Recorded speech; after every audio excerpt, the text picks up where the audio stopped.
험한 폭풍이 몰아치는 중에도 평강을 누리게 하소서.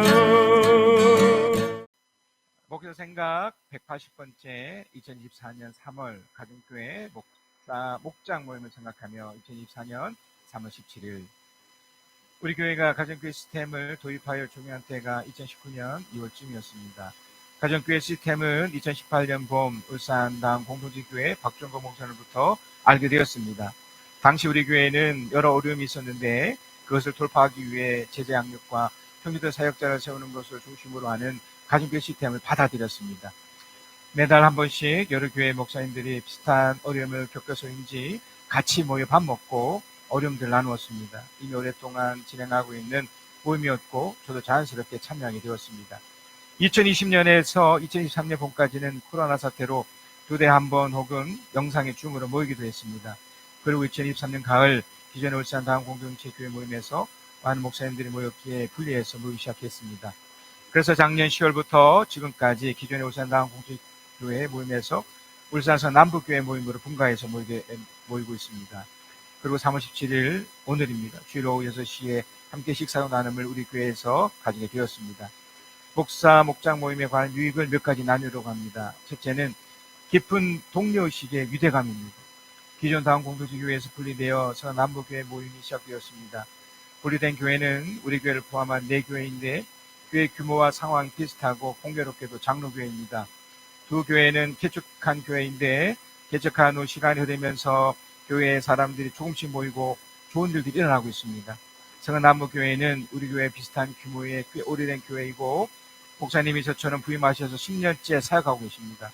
성은남부교회는 지금의 모습에서 다음의 모습을 기대하며 준비 중에 있습니다. 모두 목사라는 직업을 공유하기에 교회가 가지고 있는 여러 가지 장점과 부작용과 위험 등을 알고 부담 없이 나누고 있습니다. 교회를 운영하는 데 필요한 것들과 시행착오들을 서로 나누면서 유대감을 가지고 가정교회 시스템을 도입하여 느낀 것들을 공감하고 있습니다. 그 중에 하나가 목사라는 중압감입니다. 교회를 하나님의 특별한 모임으로 생각해서 교회가 어려워지면 마치 큰일이라도 난 것처럼 생각합니다. 그래서 다른 목회자 모임에 참여할 때면 그런 어려움을 구태여 알리려 하지 않습니다. 숨깁니다. 교회가 어려워지면 하나님께 목사가 벌 받았다고 생각하기 때문입니다. 하지만 그렇지 않습니다. 교회 모임이 하나님에 의해 특별한 모임이긴 하지만 부족 관계가 많은 사람들의 모임이 만들어진 모임이고 성령의 강력한 역사하심이 있음에도 무너지고 사라질 수 있는 사람들의 모임입니다. 그래서 그 중압감에서 벗어나야 합니다. 우리 교회에서의 목자 모임에서도 성도로서의 중압감을 내려놓으셔야 합니다. 그래서 이런 목자 모임에서 나눌 때 서로에게 위로가 되고 힘이 되는 모임이 되어야 합니다. 어려운에 서로 도움이 함께 이겨냅시다를 외치며 공감하게 됩니다. 둘째는 교회의 나아가의 방향을 예측할 수 있습니다. 목사들은 나의 경우도 그랬지만 어려울 때 자칫 동굴로 들어가거나 숨을 수 있습니다. 폐쇄적일 수 있습니다. 마치 연예인병에 걸린 사람들이 밖에 나갈 때도 자신을 숨기는 것과 비슷합니다. 그것을 합리화하기 위해 자신을 포장하기까지 합니다. 이런 모임이 없다면 그냥 폐쇄적인 모습을 유지하거나 과거에 매이며 살게 됩니다. 그러나 모임에 참여하고 자신을 노출하면 목사로서 지금도 훌륭하게 살 뿐 아니라 다음을 어떻게 해야 할지 보일 수 있게 됩니다. 목사들의 솔직한 지금의 나눔을 통해 때론 타산지적으로 삼거나 좋은 것들은 조심스럽게 적용해 보면서 교회 방향을 잡을 수 있습니다. 나만 겪는 어려움인 줄 알았는데 저 목사님도 겪고 있었고 또한 어려움을 저렇게 극복하고 나아가고 있다는 것을 알 수 있습니다. 배우게 되고 적용하게 되고 목회의 기쁨을 다른 각도에서 얻을 수 있습니다. 목사 목장 모임에 이런 유익이 있듯이 우리들의 목장 모임도 잘 활용하셔서 멋진 신앙생활을 하시기 바랍니다. 행복한 목장 모임을 합시다. 하나님을 누립시다. 신명기 4장 20절에서 24절입니다. 시작. 그러나 당신들은 주님께서 용랑과 같은 이집트에서 건져내셔서 오늘 이렇게 자기의 소유로 삼으신 백성입니다. 주님께서는 당신들 때문에 나에게 분노하셨습니다. 그래서 내가 요단강을 건너가지 못하게 하신 것이며 주 당신들의 하나님이 당신들의 유산으로 주시기로 하신 그 아름다운 땅에도 들어가지 못하게 하겠다고 맹세하신 것입니다. 나는 이 땅에서 죽을 것이므로 요단강을 건너가지 못하겠지만 당신들은 건너가서 그 좋은 땅을 차지할 것입니다. 당신들은 주 당신들의 하나님이 당신들과 세우신 언약을 잊지 말고 지켜야 합니다. 그리고 주 당신들의 하나님이 당신들에게 금하신 대로 어떤 형상의 우상도 만들어서는 안 됩니다. 주 당신들의 하나님은 삼키는 불이시며 질투하는 하나님이십니다. 여러분, 저는 지금 신명기 말씀을 이렇게 강의 중에 있는데요. 오늘 이 이야기는 이제 가나안에 곧 들어가기 바로 전입니다. 그러니까 요단강을 기점으로 해서 요단강 서편과 동편으로 나눌 수 있는데, 이제 서편을 지나면 거기서 이제 본격적인 그 가나안 땅이 되는 거죠. 이미 이전에 아모리 족속을 이겨서 이미 그 12지파 중에서 이제 3지파 정도가 이제 머물게 됐지만, 이제 곧 건너가야 되는데, 이제 모세가 이 가나안에 들어가기에 앞서 이 모압 평지에서 어떻게 보면 신명기 중에서 가장 중요한 첫 번째 말씀을 얘기하는 겁니다. 그러니까 하나님의 말씀을 지켜야 되는 것 중에 가장 첫 번이 되는 그 말씀을 우리에게 말씀을 주면서 우리에게 이 땅을 살면서도 이걸 좀 조심해야 될 것을 지금 말하고 있는 겁니다. 자, 신명기 4장 15절입니다. 주님께서 호렙산 불길 속에서 당신들에게 말씀하시던 날, 이게 꽤 오래전 일이죠. 그러니까 지금 신명기에 썼을 때가 40년 후거든요. 본인은 못 들어가지만 40년 전에는 그 호렙산에서 하나님의 말씀을 받았을 때가 있었는데, 그때 당신들은 아무 형상도 보지 못했던 사실을 깊이 명심하십시오. 그러니까 지금 모세는 약간 의도적으로 하나님에 대해서 표현하면서 보이는 것과 보이지 않는 것을 얘기하고 있어요. 근데 여기 보면 아무 형상도 보지 못했다고 얘기하거든요. 여러분, 그러니까 형상이라는 말이 아주 중요한 표현입니다. 이게 이제 개역 개정에서도 이제 이 표현을 썼지만, 우리는 지금 3번을 쓰고 있지만, 이 형상이라는 말이 사실 2가지로 원어적으로 지금 얘기를 하고 있거든요. 그러니까 원래 이제 형상이라는 말 자체는 이런 말입니다. 물건의 생긴 모양인 상태. 여러분, 폼이란 영어 뜻 아시죠? 폼. 그러니까 여러분이 저를 이렇게 보고 있지 않습니까? 이게 저의 어떤 모양이죠. 상태죠. 이게 보여지는 거잖아요. 근데 하나님은 보여지지 않은 거거든요. 이게 안 보여, 그냥 어떻게 보면 느끼고 감각되는 건데, 지금 보여지는 어떤 것으로 지금 드러나 있어요. 근데 이 형상이라는 말이 사실 2번째 의미가 더 무섭습니다. 이게 뭐냐면, 감각으로 포착된 것이나 또 느낀 것이나 마음속의 관념 등을 어떤 수단에 의해서 실제로 있거나 그렇게 상상할 수 있는 사물을 이미지예요, 이미지. 그러니까 이게 보이지 않는다고 해서 없는 것이 아니고 어떤 이미지가 있어버리면 그것이 어떻게 보면 형상이 되는 거예요. 지금 모세는 이것의 위험성을 지금 이야기를 하고 있거든요. 보이는 형상, 보이지 않는 형상. 그러니까 이것을 통해서 우리에게 지금 뭘 말씀하고 있는 거냐면, 자, 신명기 4장 16절, 19절입니다. 남자의 형상이든지 여자의 형상이든지, 제가 말씀드린 형상, 아까 말했던 그 2가지, 이미지 그리고 폼. 당신들 스스로가 어떤 형상이라도 본 떠서 새긴 우상을 만들지 않도록 하십시오. 여기 보면 본을 떠서 뭔가를 만들었대요. 아까 말씀드렸듯이, 그러니까 이미지도 마찬가지죠. 눈에 보이지 않지만 그것도 이렇게 만들어버리면 이것도 본의 형상과 같아지는 겁니다. 그러니까 일단 보이는 것과 보이지 않는 것을 딱 했는데, 뭔가를 본 떠서 새긴, 조각하듯이 이렇게 새긴 우상을 만들지 않도록 하십시오. 지금 모세는 어떤 걸 지적하냐면, 우상을 만드는 것은 스스로 부패하는 것입니다. 형상을 우상으로 얘기를 해요. 우상. 자, 계속해서 말씀드리면 17절에 땅 위에 있는 어떤 짐승의 형상이나 하늘에 나는 어떤 새 형상이나 땅 위에 기어다니는 어떤 동물의 형상이나 땅 안의 물속에 있는 어떤 물고기 형상이라도 우상을 만들어서 안 됩니다. 그러니까 형상인데 이것의 떠단계가 우상이라고 했습니다. 우상을 만들면 안 된대요. 그 이유가 아까도 설명됐지만 어떤 부패된 모습을 표현한 것이기도 하고 19절에 눈을 들어서 하늘에 있는 해와 달과 별들 하늘의 모든 천체를 보고 미혹되어서 절을 하며 여기 또 중요한 표현이 있습니다. 미혹되어. 그러니까 이건 이제 원어적으로 보면 유혹당하는 거예요. 유혹. 그러니까 속는 겁니다. 그러니까 제가 한 번 더 설명을 하겠지만 우상이라는 것을 통해서 짠하고 나왔을 때 우리는 속을 수 있어요. 그래서 절을 하며 그것을 섬겨서는 안 되는데 섬겼죠. 예. 하늘에 있는 해와 달과 별과 같은 천체는 주 당신들의 하나님이 이 세상에 있는 다른 민족들이나 섬기라고 주신 것입니다. 그러니까 이것도 오해하시면 안 되는 것이 하나님이 저들은 그렇게 하고 나는 그게 아니라 뭔가를 강조하기 위해서 이렇게 하는 겁니다. 자, 지금 저는 형상, 그 다음에 우상 얘기하고 있습니다. 우상이 뭘까요?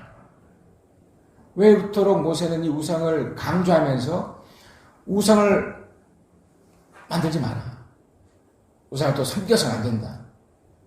아주 강력하게 지금 얘기하고 있거든요. 그러니까 신명기 전체에 통틀어서. 그러니까 이 모세의 유언 속에서 가장 강력한 첫 번째가 바로 요겁니다. 우상 만들지 마. 우상에 속지 마. 이런 건데. 이게 우상이 뭘까요? 아까 말씀드렸던 형상과 연결돼서 보면 우상은요, 이런 겁니다.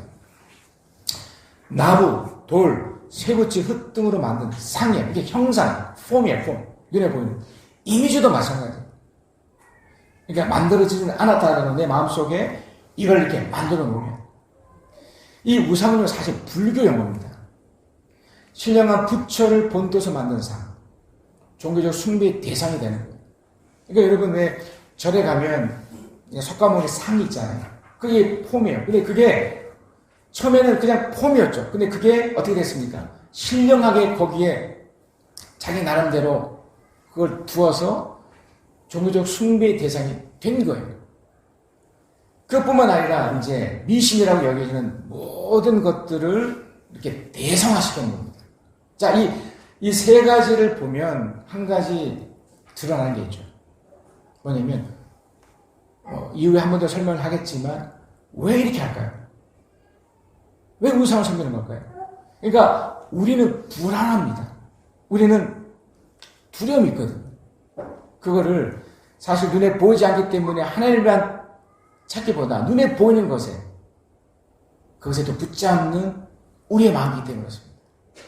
계속해서 우상은 네 번째가 또 이런 게 있습니다. 대중적인 인기가 있어 맹목적으로 추정하고 존경하는 대상. 그러니까 지금 시대에 딱 걸맞는 거죠. 그래서 여러분 아이돌이나 말해서 아이돌이 영어로 이게 우상이란 말이에요. 이게 바로 이 표현인 거예요. 이게 중요한 게 맹목적으로 추정하는 겁니다. 인기 연예인들이 막 나와서 막 그렇게 노래하고 할 때 우리는 거기에 혹할 수 있는데 거기에 이제 제가 아주 부정적으로 얘기하면 속는 거고요. 좀 좋게 말하면 그걸 존경하는 것이 돼요. 근데 그 자체가 위험하다는 겁니다. 왜요? 지금 마음을 빼앗긴 상태니까.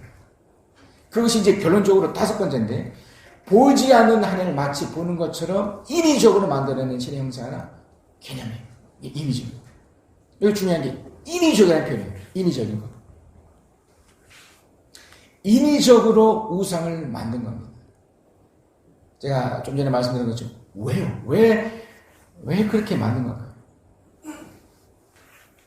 자, 신명기 4장 20절, 22절입니다. 그러나 당신들은 주님께서 영광로 같은 이집트에서 건져내셔서 우리 이렇게 자기 소유로 삼으신 백성입니다. 이 표현을 보면 영광로 같은 이집트라고 했습니다. 여러분, 우리 삶이 영광로 같지 않습니까? 물론 좋을 때도 있지만 얼마나 우여곡절이 많습니까? 저도 어느덧 50대 중반이지만 제 인생의 여정을 돌아보면 또 앞으로도 예측되는 것이 정말 이런 우여곡절이죠. 이 영광로 같은 겁니다. 정말 좋고 행복한 일도 있지만 좋지 않은 일들이 계속 일어날 때마다 우리가 드는 그 마음이 뭡니까? 불안하고 두려움 있지 않습니까? 이걸 주제로 제가 설교를 드린 적도 있지만 불안한 거예요. 늘 두려운 거예요.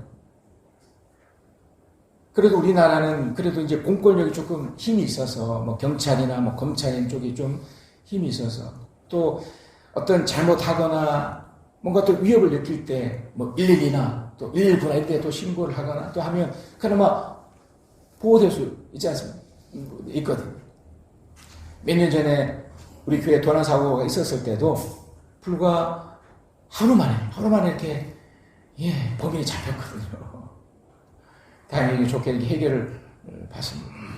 우리 김예지 자매가 이제 일을 이제 하게 될 터인데, 그러니까 어찌됐든 우리는 이 불안하고 이 두려움이 이 영광 같은 세상 속에서 펼쳐지기 때문에 이걸 벗어날 수 없는 거예요. 근데 거기서 눈에 보이지 않는 하나님께서 건져 주셨거든요. 근데 문제는 이걸 받아들이는 이 이스라엘 사람들, 우리를 포함해서요, 이걸 헷갈려 하는 거예요. 왜 그렇습니까? 21절입니다. 주님께서는 당신들 때문에, 왜냐면 처음에는 이렇게 괜찮은 같았는데 이제 눈에 안 보니까 하나님 없는 것처럼 이제 살아가 버린 거예요. 그러면서 그 불안과 분노가 어떻게 표출되냐면 불평으로, 불만으로, 원망으로, 또 탓하는 것으로 이렇게 드러나 버리거든요. 늘 있어왔던 일들인데 좀 불행처럼 보이는 일들이지만 그런 것들 때문에 어떻게 됩니까? 내가 표출하는 거예요. 근데 눈에 보이지 않는 하나님께서 이것을 분노로 나타나죠. 그러니까 모세도 예위지 않았습니다. 당신들 때문에 나에게 분노하셨습니다. 그래서 내가 요단강을 건너가지 못하게 하신 것이며 주 당신 하나님이 당신들에게 유산으로 주기로 하신 그 아름다운 땅에도 들어가지 못하겠다고 맹세하신 것입니다.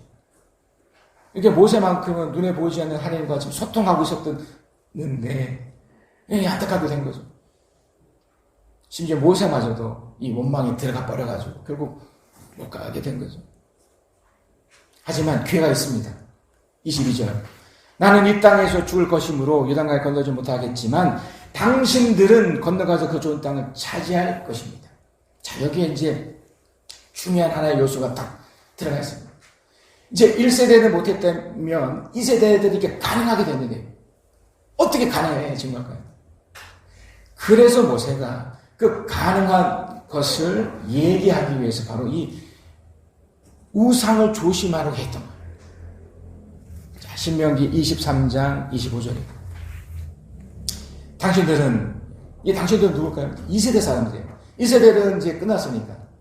2세대는 이제 곧 요단강을 건너서 이제 건너가야 되니까. 지금 이 모세가 지금 말씀을 증가하는 이 장소가 요단강을 기점으로 해서 그 시딤이라는 그 장소. 우리 저번 주에 보았던 것은 그 부활의 사건도 있었고 그 사건 속에서도 뭔가를 느꼈단 말이죠.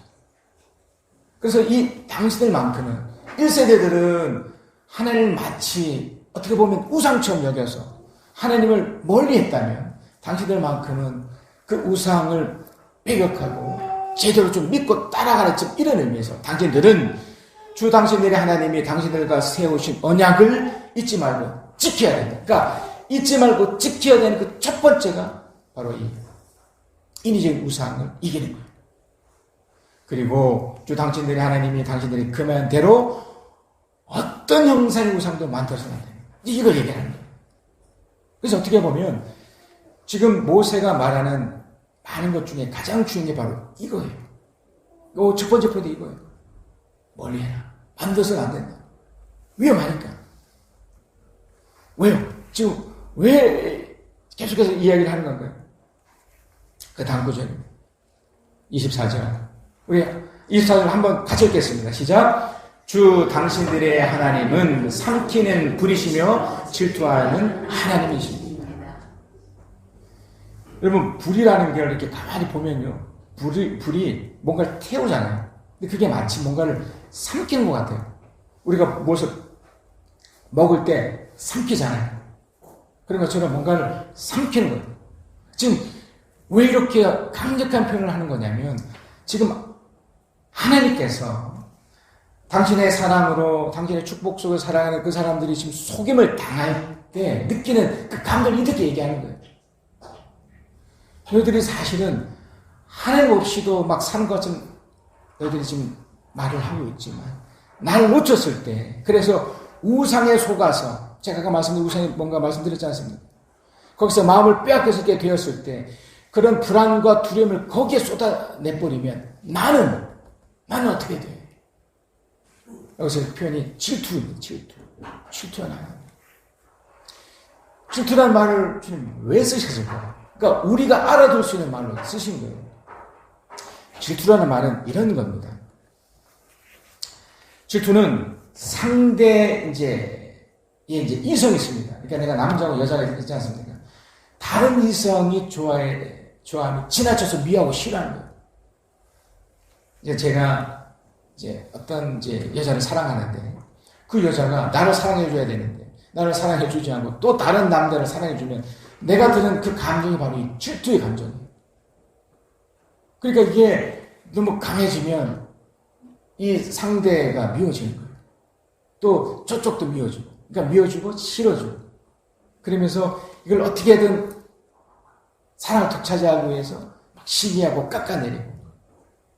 그러니까 이런 표현을 쓸 수밖에 없었던 이유가 뭡니까? 그만큼 내가 너를 사랑하고 축복하는데 왜 나를 모른 척해? 나를 왜 무시해? 이렇게 지금 접근하고 계신 거예요. 그러니까 우상이라는 것은 마음을 빼앗긴 상태잖아요.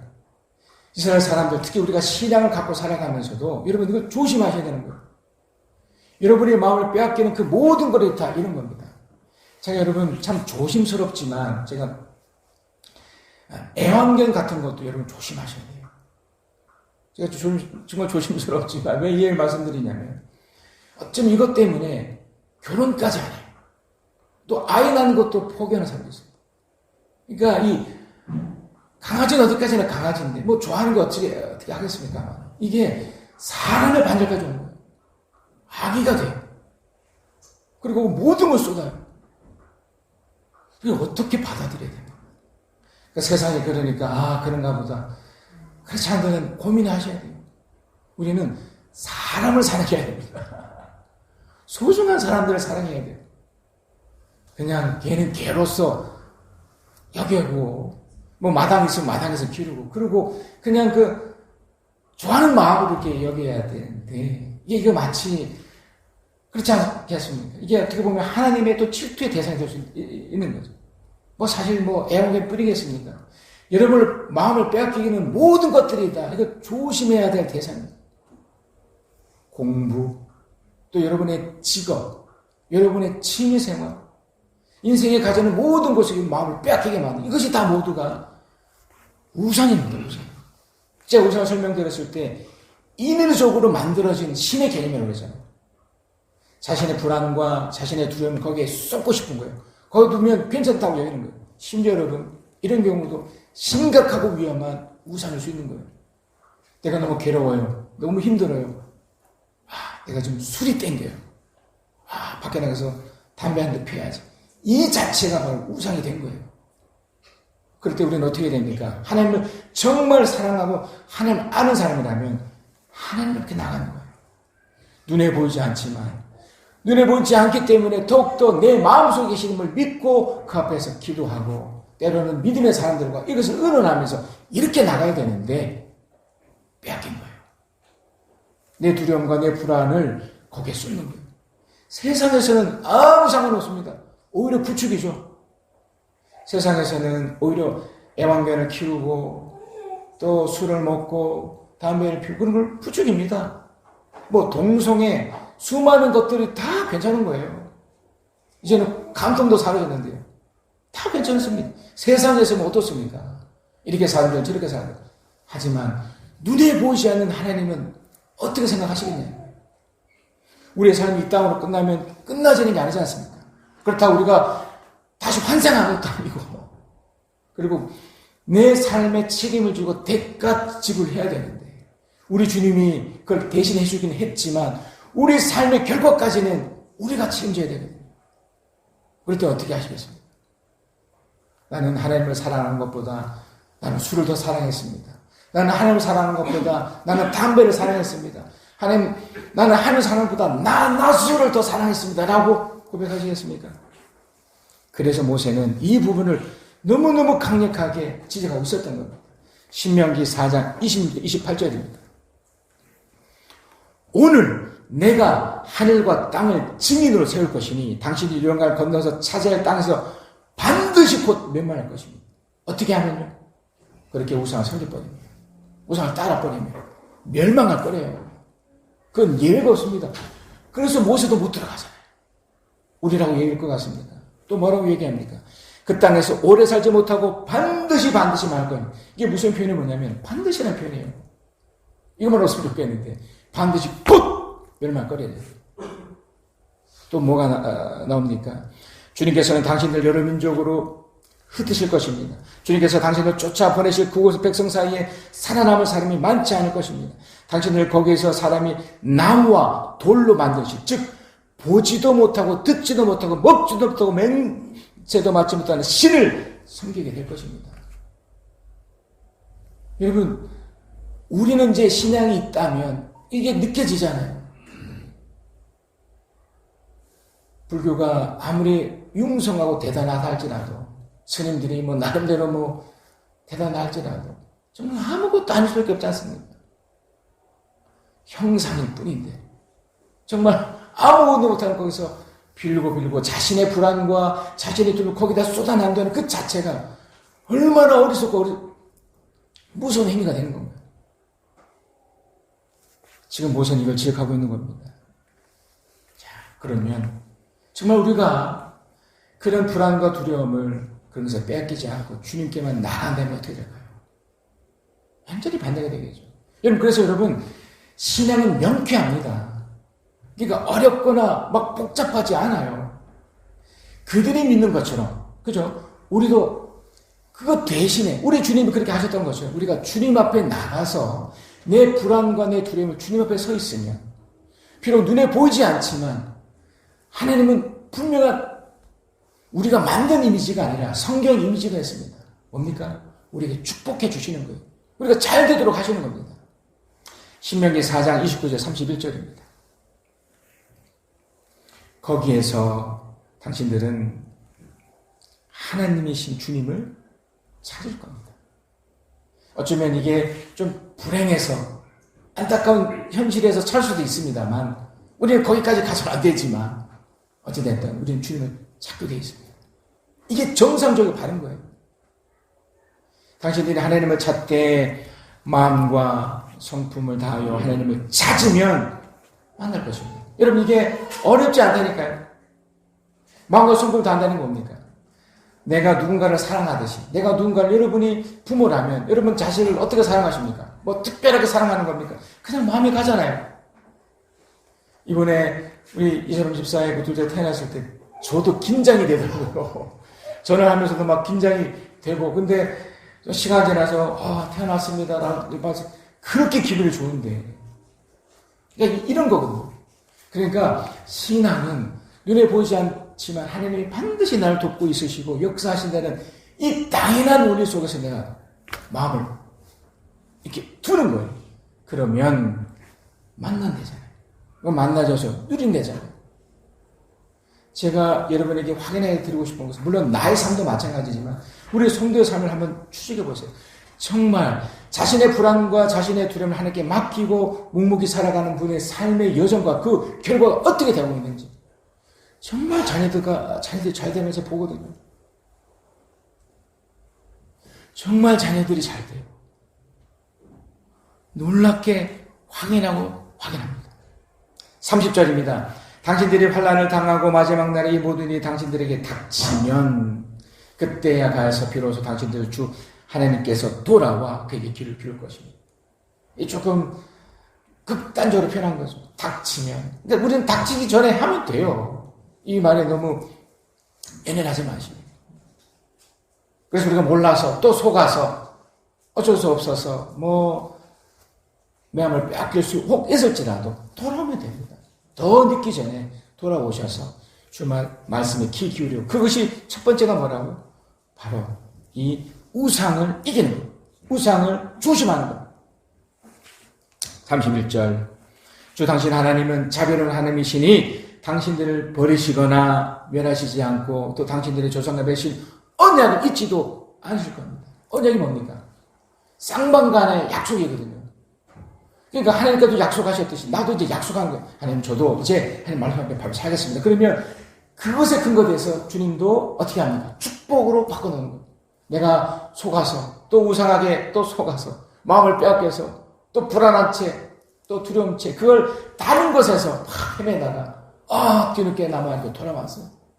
그러면 당신께서 약속한 게 있기 때문에 어떻게 합니까? 축복을 이어가게 하신다는 겁니다. 자, 그래서 32절. 당신들이 태어나기 전에 하나님 이 땅 위에 사람을 창조하신 날부터 이제까지 지나간 데를 깊이 생각해 보십시오. 하늘 이 끝에서 저 끝에 이렇게까지 온 세계를 깊이 생각해 보십시오. 그리고 이런 큰 일을 본 적이 있는지 들은 적이 있는지 물어보십시오. 여러분, 이 뜻을 아시겠습니까? 여러분의 인생을 딱 기점을 놓고 한번 그저께 생각해 보세요. 물론 가슴 아픈 일도 분명히 있었습니다. 뭐 어떻게 하겠습니까? 그러나 하나님의 축복 속에서 이걸 누렸던 시간이 훨씬 더 많습니다. 앞으로도 마찬가지고요. 그 지금 모세가 상식해주는 겁니다. 33절. 당신들처럼 불 가운데서 말씀하신 하나님의 음성을 듣고도 살아남은 백성이 있습니까? 주 당신의 하나님 이집트에서 당신을 보는 앞에서 하는 것처럼 온갖 시험과 표징과 기사와 전쟁과 강한 손과 표심팔과 그 두려움으로 한 민족을 다른 민족 억압에서 이끌어 애쓰신 그러한 신이 어디에 있습니까? 그렇지 않겠습니까, 여러분? 여러분의 삶도 정말 드라마 같은 인생이 있었잖아요. 저도 말할 것도 없죠. 그 과정 속에 하나님이 얼마나 도와주셨나요? 얼마나 역사하시고 함께. 그렇다면 앞으로의 인생도 마찬가지죠. 그러나 눈에 보이지 않는 하나님의 뜻이, 눈에 보이지 않는 사탄, 또 눈에 보는 형상화된 그런 것들이 나를 속이면서 아니야! 이쪽으로 와!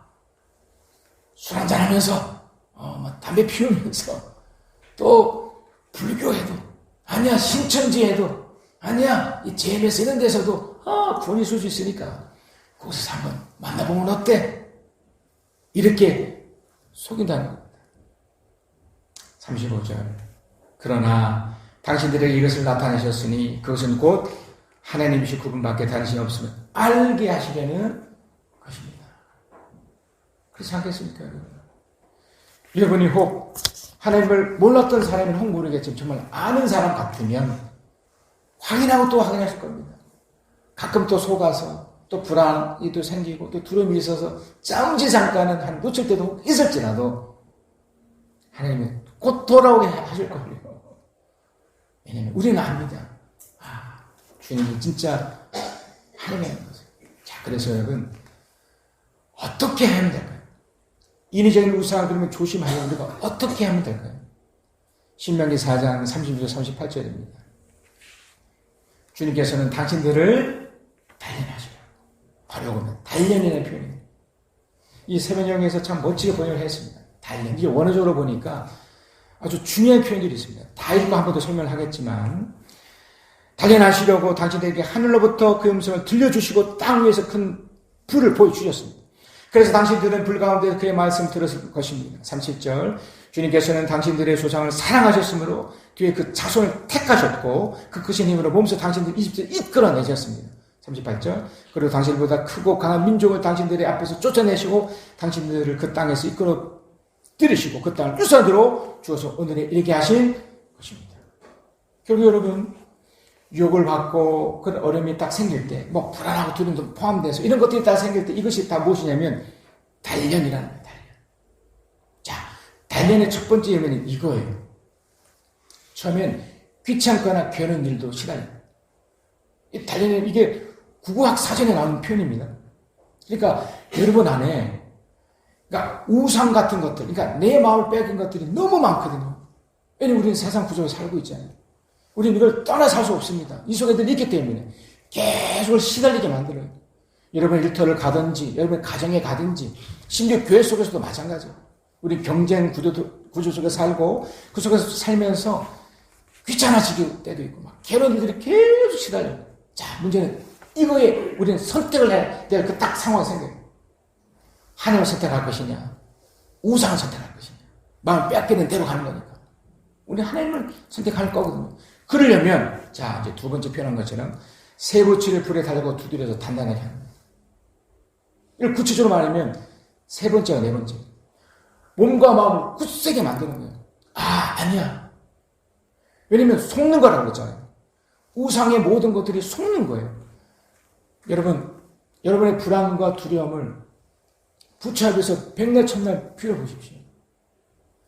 돌을 닦는다고 물 속에 들어가서 그 돌을 닦아보세요. 그게 얻어집니다. 깨달은 하나 있죠. 아, 인생은 아무것도 아니다. 그러나 하나님을 붙잡는다면 완전히 달라지죠. 하나님 역전시켜 주시고 내 마음 가운데 이걸 극복할 수 있는 힘을 주거든요. 이걸 처음 단계가 3번에 나오는 몸과 마음 굳세게 만드는 거예요. 아, 맞아. 나는 이걸 선택할 거야. 하나님을 붙잡아야지.